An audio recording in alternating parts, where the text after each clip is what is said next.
정부가 비수도권의 개발 제한 구역과 농지 규제를 풀어 지역 경제를 살리기로 했습니다. 그린벨트 제도를 전면 개편하고 소규모 자투리 농지의 규제도 풀기로 했습니다. 국책연구기관 KDI가 낸 만큼 돌려받을 수 있는 새로운 국민연금을 도입하자고 제안했습니다. 구세대와 신세대 간 국민연금을 분리하자는 주장입니다. 최첨단 파운드리 시장을 둘러싼 글로벌 반도체 기업들의 경쟁이 치열해지고 있습니다. 후발주자 인텔이 공세에 나선 가운데 삼성은 반도체 설계 자산을 가진 ARM과 손을 잡았습니다. 미국 6대 은행의 상업용 부동산 대출 연체액이 1년 새 3배나 늘었습니다. 지역은행에서 시작된 대출 부실이 대형은행으로 번지고 있습니다.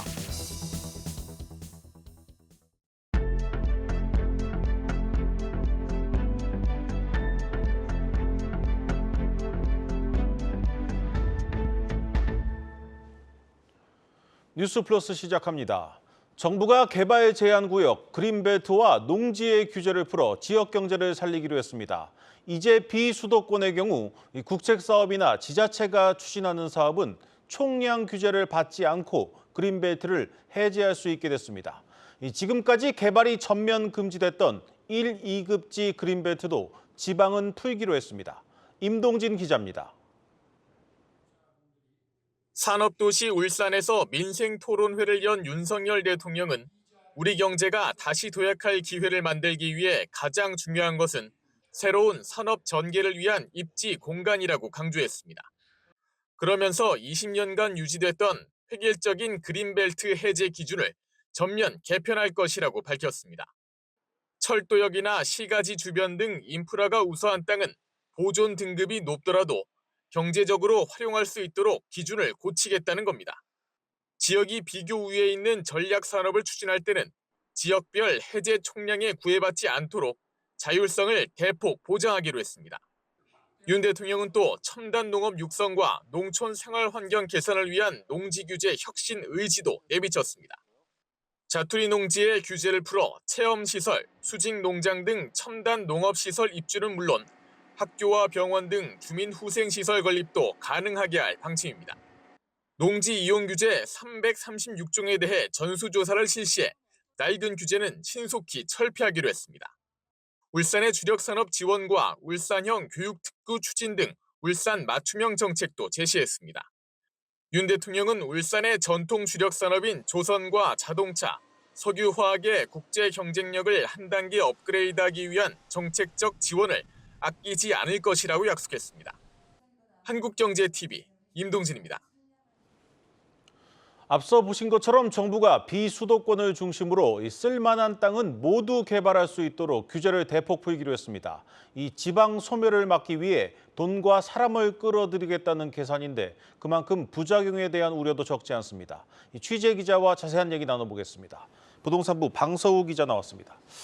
방 기자, 이 비수도권, 그러니까 이제 지방은 개발 제한 구역, 이 그린벨트를 정말 다 풀겠다는 겁니까? 네, 그렇습니다. 지난 1971년 도시 주변을 이제 녹지를 보존하고 그다음에 무분별한 개발을 막기 위해 처음 도입된 그린벨트는 전국 14개 도시권 총 5,397제곱미터가 지정됐습니다. 전 국토의 한 5.4% 정도를 차지했었는데요. 이후 정권에 따라서 주택 공급이라든가 또 규제 완화를 통해 이제 점차 해제가 되면서 지금 현재는 7대 광역도시권, 그러니까 한 3,793제곱미터 정도 남았고 이제 전체 국토에는 한 3.8% 정도를 차지하는 그런 비중입니다. 사실 이제 2년 전에 이미 100만 제곱미터, 그러니까 한 여의도 면적의 한 3분의 1에 해당하는 정도의 면적까지는 이제 각 지방자치단체가 좀 직권으로 해제할 수 있도록 규제를 풀어주기는 했습니다. 네. 게다가 이제 뭐 반도체라든가 뭐 국가 이제 방위산업, 원전과 같은 이런 국가 전략 사업을 추진하는 그런 지역의 경우 이 100만 제곱미터 안에 이제 포함시키지도 않았습니다. 굉장히 좀 규제를 많이 풀어준 거였죠. 네. 그런데 이제는 지방자치단체가 주도하는 이제 지역 전략 산업의 경우도 이 그린벨트 해제 총량에서 제외를 해준다는 겁니다. 네. 그러니까 한마디로 좀 어떤 식으로 또 이제 개발이 불가능했던 그런 지역을 어떻게든 이제 풀어주는 방식으로 가는 거고요. 그리고 이제 정말 환경 영향 평가 1, 2등급지, 정말 이제 산 정상 대상에 해당하는 그런 청정 구역까지도 좀 개발할 수 있도록 이제 규제를 많이 풀었습니다. 이제 그린벨트 외에 이런 농업 생산 관련 용도로만 쓸 수 있고 또 다른 개발 행위는 엄연히 제한된 농업진흥지역 같은 경우도 이제 좀 다른 용도로 활용할 수 있도록 풀어주기로 했고요. 한마디로 이제 환경평가 1급지와 이제 절대 농지까지 풀어준 이상 사실상 이제 비수도권에 있는 땅은 전부 개발할 수 있게 된 셈입니다. 네, 뭐 과거에도 이제 필요할 때 조금씩 그린벨트를 이렇게 푼 적은 있는데 이렇게 전방위적으로 이 규제를 푼 적은 처음이죠. 네, 그동안 지자체가 그린벨트를 해제할 수 있는 총량이 좀 제한돼서 이제 뭐 산업단지가 기업 수요에 미치지 못하거나 좀 계획 단계에서 이제 무산되는 경우가 있었고요. 네. 어떤 지역, 이제 광주광역시 같은 경우는 이제 뭐 군 공항을 옮기는데 그런 해제 총량 이제 100만 제곱미터를 이제 소진하게 되면 거기에는 또 첨단 산업단지를 만들기 어려워지는 이런 광주 같은 지역도 있었습니다. 네. 따라서 이제 정부가 20년 만에 그린벨트 규제를 전면 개편함에 따라서 이제 비수도권 지역의 좀 수건 사업으로 꼽히는 그런 사업들도 굉장히 좀 빠르게 추진될 것으로 예상이 되는데요. 그리고 정부에 따르면 이런 지역 전략 사업 선정이 빠르면 오는 3분기, 늦어도 연내 가능할 것으로 보이는 만큼 내년에는 이들 비수도권 지역의 그린벨트 해제가 본격화될 전망입니다. 네. 그렇다면 이제 그린벨트는 그렇고 이 농지 규제는 구체적으로 어떻게 풀리는 겁니까?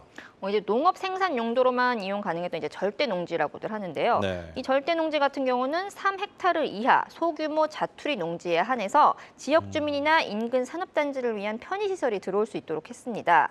아무래도 이런 자투리 지역 같은 경우는 이제 뭐 도로나 산단 개발 탓에 작게 쪼개져서 좀 기능을 상실한 이상 굳이 원래 용도로 이제 뭐 이용할 필요가 없고 또 그다음에 뭐 차라리 뭐 이런 좁은 땅에 그냥 주민들을 위한 문화시설이나 산단 편의시설을 짓는 게 낫겠다. 이런 이제 목적을 가지고 있습니다. 네. 이런 식으로 좀 풀 수 있는 절대 농지가 거의 뭐 전국에 한 총 2만 1,000헥타르 정도로 추산된다고 하고요. 이제 그린벨트 규제와 함께 이런 절대 농지까지 손을 대면서 뭐 기업이 산업단지나 물류단지, 뭐 공장이나 주택을 많이 지어서 좀 지역 경제를 활성화시킬 수 있도록 하겠다는 건데요. 정부 관계자의 설명으로 더 들어보겠습니다. 현재 토지 이용 규제 기본법에 등록된 규제만 336개입니다. 필요성을 상실한 낡은 규제는 일몰제 도입과 일괄 해제 절차를 신설하여 빠르게 개선해 나갈 계획입니다. 네, 지방의 이 토지 규제를 대폭 완화한 건데 이 시장에서는 어떤 반응을 내놓고 있습니까? 일단 부동산 전문가들은 좀 사실상 소멸 위기에 처한 이런 비수도권에 그나마 좀 산소 호흡기를 댄 정책이라는 반응이 좀 우세했습니다. 이제 권대중 교수와 이은영 연구위원의 설명으로 연달아 들어보겠습니다. 이 공장을 신설 증설하는 과정에 꼭 필요한 경우에 공장이 조금 더 늘어나서 일자리가 늘어나고 경제 발전에 기여한다면 이런 것들은 좀 해제해도 된다고 봐요. 이렇게 되면 현재 이런 산업들은 단순히 국내 내수용 산업뿐만이 아니라 해외 시장을 대상으로 하는 넓은 범위의 영업 범위를 가지고 있기 때문에 정부의 계획대로 이러한 산업이 충분히 육성된다고 한다면 한국의 경제 성장에도 충분히 도움이 될 사안이라고 판단할 수 있습니다. 이제 좀 이런 뭐 긍정적인 점도 있지만 또 일각에서는 좀 이제 그나마 안정장치로 꼽혔던 이런 총량 규제, 그 100만 제곱미터까지 어쨌든 뭐 지자체에게 자유롭게 풀 수 있게 해줬기 때문에 이런 정말 안전장치까지 지금 해제해 버린 상황이고 또 아까 말씀드렸다시피 이제 환경영향평가 1급지 같은 경우는 사실상 거의 산 정상이란 말입니다. 거의 개발할 필요가 아예 없었던 곳인데 지금 이런 곳까지 지금 개발할 수 있게 풀어버린 만큼 좀 난개발을 우려하는 시선도 좀 적지 않아 있고요. 특히 좀 탄소 중립이 전 세계적 화두로 떠오르고 좀 이제 국제 기준도 강화되고 있는 상황과도 굉장히 좀 맞지 않는다는 지적이 나오고 있습니다. 네, 잘 들었습니다. 부동산부 방서후 기자였습니다.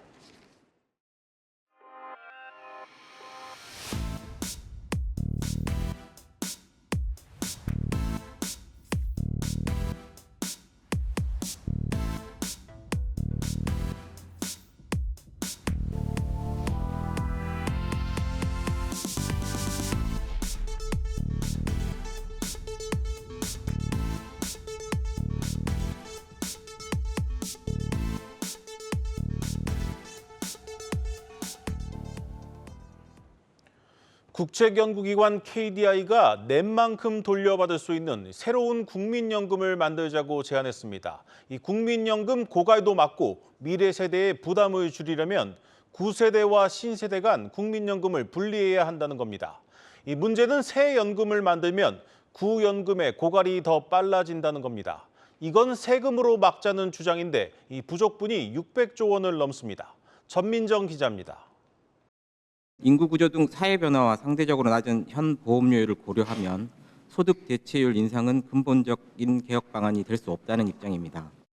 소득 대체율을 50%까지 조정하는 것이 연금 개혁의 첫 단추가 되어야 합니다. 지금 이대로라면 앞으로 30년 후 고갈 위기를 맞는 국민연금. 하지만 국회에서 논의 중인 국민연금 개혁 방안은 경영계와 노동계의 입장이 크게 엇갈리면서 공회전을 거듭하고 있습니다. 특히 소득 대체율을 조정하거나 보험료율을 올리는 땜질 처방만으론 결국 기금 고갈을 피할 수 없고 미래 세대에게 더 큰 부담만 지울 수 있다는 지적입니다. 국책 연구기관인 한국개발연구원, KDI는 국민연금의 세대 간 형평성을 높이기 위한 방안으로 신연금 제도를 제안했습니다. 구조개혁 없이 보험료율을 20%로 올린다라고 하면 국민연금 재정은 유지시킬 수 있습니다. 하지만 여기서 이제 세대 간 형평성 문제가 발생하게 되는 거죠. 구조개혁 방안도 같이 논의돼야 된다라고 저희는 보고 있습니다. 우선 구조개혁 시점을 기준으로 구연금과 신연금 두 가지 트랙으로 나누는 것이 기본. 급여 수준이 미리 정해지는 기존 국민연금 제도는 남겨두되 미래 세대가 내는 돈은 신연금 계정에 담아 연금을 받기 시작하는 시점에 수급액이 결정되는 확정 기여형 제도로 운영하자는 겁니다. 쉽게 말해 1990년생들의 연금 급여는 그들이 납부한 보험료와 이를 바탕으로 굴린 수익만큼이 지급되는, 즉 낸 만큼 돌려받는 구조인 셈입니다. 하지만 이러한 개혁안이 실현되려면 구연금 세대의 보험료를 보장해주기 위해 정부가 재정에서 약 609조 원을 투입해야 한다는 계산이 나옵니다. 그러나 세수마저 부족한 상황에서 미래 세대에 부담을 주는 증세 또는 국채 발행 없이는 재원 마련이 쉽지 않은 것이 현실. 또 운용 수익만큼 추가로 돌려받는 구조라면 자산시장 상황에 영향을 받는 기금 수익률에 따라 기존의 보험료만큼도 받지 못할 수 있다는 우려도 제기됩니다. 국민연금의 DC형 전환은 지난해 10월 정부가 내놓은 국민연금 종합계획안에 언급된 재정 방식 개선안과도 일맥상통한다는 분석. 국책연구기관의 이번 제언으로 국민연금에 대한 근본적인 구조개혁 논의가 더욱 탄력을 받을 수 있을지 주목됩니다. 한국경제TV 전민정입니다. 미국 상업용 부동산 시장의 침체가 은행들의 대출 부실로 이어지고 있습니다. 미국 6대 은행의 상업용 부동산 대출 연체액이 1년 새 3배나 늘었는데 그 규모가 이미 대손 충당금을 넘어섰습니다. 이 대출이 모두 부실이 되면 은행들이 손실을 감당할 수 없다는 뜻입니다. 박찬휘 기자입니다. 미국 대형은행들이 계속된 고금리 상황 속에서 파생된 상업용 부동산 대출 부실에 충격파를 맞았습니다. 지난해 미국 6대 은행의 부동산 대출 중 원리금 상환이 30일 이상 연체된 부실 대출액은 전년 대비 3배 늘어난 93억 달러로 집계됐습니다. 사무실, 쇼핑센터 등에 대한 수요 감소로 공실률이 높아진 상황에서 고금리 이자를 감당하지 못해 연체하는 사례가 급증했기 때문입니다. 이 여파로 이들은행의 상업용 부동산 대출 1달러당 평균 대손 충당금은 기존 1.6달러에서 90센트로 줄었습니다. 1달러를 밑돈다는 것은 충당금으로 손실을 감당할 수 없다는 의미입니다. 은행은 대출 연체로 발생한 손실을 대비하기 위해 대손 충당금 또는 지급준비금 규모를 높여야 하는데 이럴 경우 수익이 줄게 돼 주가에 악영향을 미칩니다. 실제로 지난 4분기 뉴욕 커뮤니티뱅크는 대손 충당금이 크게 늘면서 2억 5,200만 달러에 달하는 순손실이 발생했고 이 소식에 주가가 50% 넘게 급락했습니다. 상업용 부동산 부실 충격은 미국 은행들의 문제에 그치지 않았습니다. 스위스 줄리어스 베어 그룹과 독일 도이체방크는 미국 상업용 부동산 손실에 대비해 대손 충당금을 각각 7억 달러와 1억 2,300만 달러 쌓았습니다. 국내 5대 금융그룹도 미국 등 해외 부동산 투자에 나섰다가 1조 원이 넘는 평가 손실을 기록했습니다. 중국 역시 지난달 상하이에서 거래된 신규 상업용 부동산 건수가 전년 대비 55% 급감한 3,786가구에 그치는 등 침체 국면을 이어가고 있습니다. 전문가들은 상업용 부동산 부실 문제가 상당 기간 은행들의 실적 악화 리스크가 될 수 있다고 경고합니다. Here in the U.S., over the next 3 years, $2.2 trillion of commercial property loans are coming due, and a lot of them just don't have the money. So, A lot of buildings are going into foreclosure. The owners are giving the deeds to the banks that lend them the money, and now the banks are stuck with the buildings that are worth less than what they had lent to them in the first place. 한국경제TV 박찬유입니다. 분양가 상한제 아파트에 대한 실거주 의무를 3년간 유예하는 법안이 오늘 국회 상임위원회 법안 소위를 통과했습니다. 당장 분양을 받은 사람들은 한숨을 돌렸지만 앞으로 3년 뒤 집주인과 세입자들의 혼란이 불가피해 보입니다. 양현주 기자입니다. 앞으로 분양가 상한제 아파트에 당첨되면 3년간 실거주를 하지 않아도 됩니다. 여야가 오랜 진통 끝에 실거주 의무를 폐지하는 대신 3년 동안 유예하기로 결정했습니다. 주택법 일부 개정 법률안을 일괄하여 상정합니다. 개정안은 다음 주에 열릴 국토위 전체 회의와 본회의를 거쳐 공포될 예정입니다. 실거주 의무 시점이 최초 입주 후 3년 이내로 완화되면서 당첨자들은 입주 전 한 번은 전세를 놓을 수 있게 됐습니다. 새 아파트에 입주하기 위해 무리하게 대출을 받아야 하거나 분양권을 포기하지 않아도 되는 겁니다. 실거주 규제가 풀리면서 입주를 앞둔 전국 4만 8천여 가구의 숨통이 트이게 됐습니다. 일반 분양 받으신 분들은 상당히 안도하고 있고 자금이 많이 부족했던 분들은 전세를 놓게 돼서 나머지 잔금을 내게 돼서 당장 급한 불은 껐지만 유예 기간이 끝나는 시점에 또 다른 문제가 발생할 가능성이 높습니다. 주택법 개정안과 주택임대차 보호법 등 관련 법안이 충돌할 수밖에 없기 때문입니다. 세입자가 계약갱신 청구권을 행사할 경우 실거주를 해야 하는 집주인과 분쟁이 불가피합니다. 전세 계약 시 기존 2년에 1년만 연장한다는 특약을 넣는 등 우회책이 언급되지만 분쟁이 발생하면 효력이 무효가 될 가능성이 높습니다. 특이하게 2년 살고 그다음에 1년 산다라고 넣더라도 이게 임대차 보호법과 상충되는 부분이 있어서 1년의 계약을 좀 주장하기가 어려운 부분이 있거든요. 그렇게 되면은 임대인이 실거주 의무를 충족하기가 어려워질 수가 있죠. 현재로선 집주인과 세입자 사이의 협의에 기댈 수밖에 없는 만큼 후속 대책에 대한 논의가 필요해 보입니다. 한국경제TV 양현주입니다.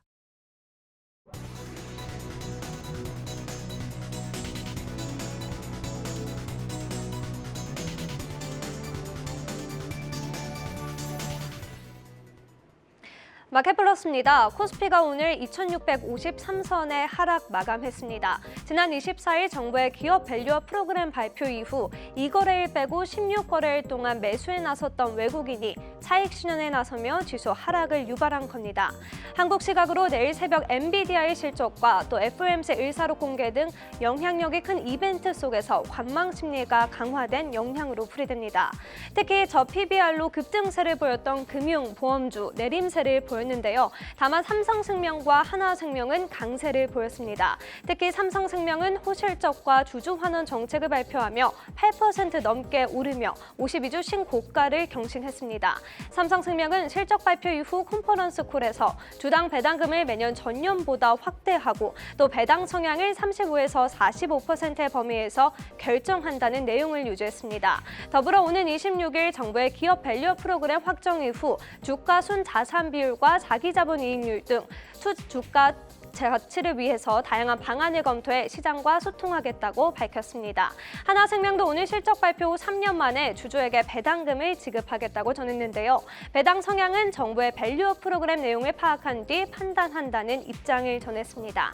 내일은 삼성화재와 DB손해보험, 또 23일에는 현대해상 등의 실적 발표가 있는 만큼 언급될 자사주 소각 및 배당 등 주주 환원 정책 강도에 주목할 필요가 있어 보입니다. 다음 소식입니다. 오늘 코스닥 시장에서는 상한가로 급등한 종목들이 많이 있었는데요. 협진, 하잉크코리아 등이 상한가로 장을 마쳤습니다. 또 실리콘투도 상한가를 기록했다가 상승폭을 일부 반납하는 모습을 보였습니다. 하잉크코리아는 무상증자 권리락으로, 실리콘투는 호실적 영향으로 투자자들이 대거 유입된 건데요. 실리콘투는 작년 4분기 연결 기준 매출과 영업이익이 각각 1,057억 원, 155억 원으로 전했습니다. 최근 동남아 지역에서 한국 화장품이 인기를 끌면서 화장품 용기를 수출하는 실리콘2의 영업이익이 개선된 영향입니다. 다만 상한가까지 직행했다가 하락 마감한 종목도 있었습니다. 주가 롤러코스터가 지속되는 모습인데요. 1년 사이 2000% 가까이 상승한 신성 델타테크가 장 초반 24%대 급등세를 이어나가더니 장 마감 직전에 상승폭을 반납하고 12만 2,400원에 하락 마감한 겁니다. 신성 델타테크는 코스닥 시가총액 5위까지 올랐는데요. 장중 하락하면서 8위로 내려앉았습니다. 신성 델타테크가 지분을 보유하고 있는 신성 ST 역시 상한가를 기록했다가 물량이 대거 쏟아지며 하락 마감했습니다. 최근 초전도차의 변동폭이 커지는 만큼 이 투자에 대한 투자자들의 주의가 각별해 보입니다. 지금까지 마켓플러스였습니다.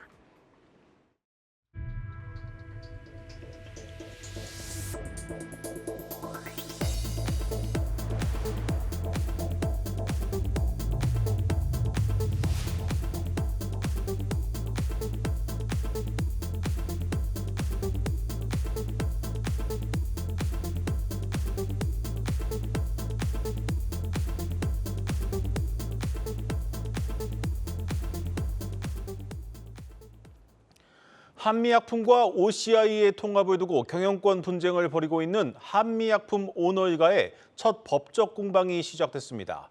이 시각 현재 장남과 차남이 통합을 저지하기 위해 낸 가처분 신청에 첫 신문이 열리고 있습니다. 현장에 나가 있는 취재 기자 연결합니다. 박승원 기자. 네, 저는 지금 수원지방법원에 나와 있습니다. 네, 지금 신문이 끝났습니까? 네, 4시가 다 돼서 시작된 가처분 신청의 첫 법정 신문이 현재도 진행 중입니다. 한미약품그룹 오너일가는 불참했고 대신 대리인들만 참석했는데요.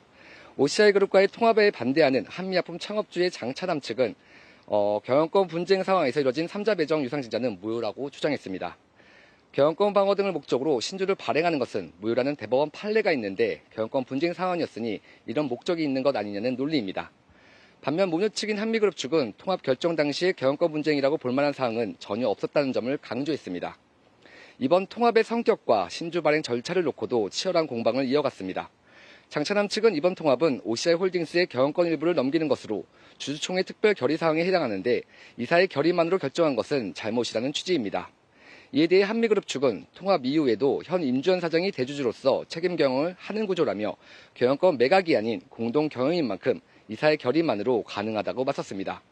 양측의 주장이 팽팽히 맞서는 만큼 법원은 한두 번 더 신문을 한 후 최종 결정을 내린다는 방침입니다. 법원의 결정에 따라 OCI그룹과의 통합을 둘러싼 한미약품그룹 가족 간 경영권 분쟁은 새로운 국면을 맞이할 전망입니다. 지금까지 수원지방법원에서 한국경제TV 박승원입니다. 그동안 상승세를 보이던 보험사 주가가 정부의 기업 밸류업 프로그램 발표를 앞두고 주춤하고 있습니다. 이 발표 내용에 따라 희비가 엇갈릴 것으로 보입니다. 이민재 기자입니다. 지난 한 달여 기간 동안 27% 오른 손해보험사 주가. 특히 흥국화재는 101% 상승했고 롯데선보, 하나선보 등도 30%가량 오름세를 보였습니다. 같은 기간 생명보험사에서도 33% 이상 오른 한화생명, 미래에셋생명 등이 눈에 띕니다. IFRS 17 도입으로 역대급 실적을 기록한 데 이어 지난달 24일 정부가 기업 밸류업 프로그램을 도입하겠다고 발표한 게 만년 저평가를 벗어나는 계기가 됐습니다. 다만 지난주부터는 분위기가 달라졌는데 상승폭이 컸던 보험주를 중심으로 4%가량 떨어지는 모습을 보였습니다. 밸류업 프로그램에 대한 불확실성이 발목을 잡은 겁니다. 밸류업 프로그램 나오면 그거 가지고 검토하겠다. 이 정도쯤 계획까지 공유되려면 좀 시간 많이 필요할 것 같고요. 아직은 좀 기대감만으로 가기엔 조금 부족하지 않나 생각은 좀 하고 있습니다. 전문가들은 26일 발표 예정인 밸류업 프로그램이 일회성이 아닌 지속 가능한 제도가 돼야 한다며 주주 환원에 그치지 않고 기업 구조와 실적을 개선할 수 있도록 지원해야 한다고 강조합니다.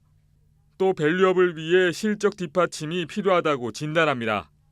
특히 이제 손해보험사들 같은 경우에는 올해부터 이제 자동차 보험료 인하가 또 실시되기 때문에 이 부분에 대해서 좀 실적 감소 우려가 좀 나타나고 있는 상황입니다. 생명보험사들은 ROE가 좀 낮은 편이고 이러한 부분들을 좀 중점적으로 확인을 한 다음에 투자하는 게 좀 바람직하다라고 말씀드릴 수 있을 것 같습니다.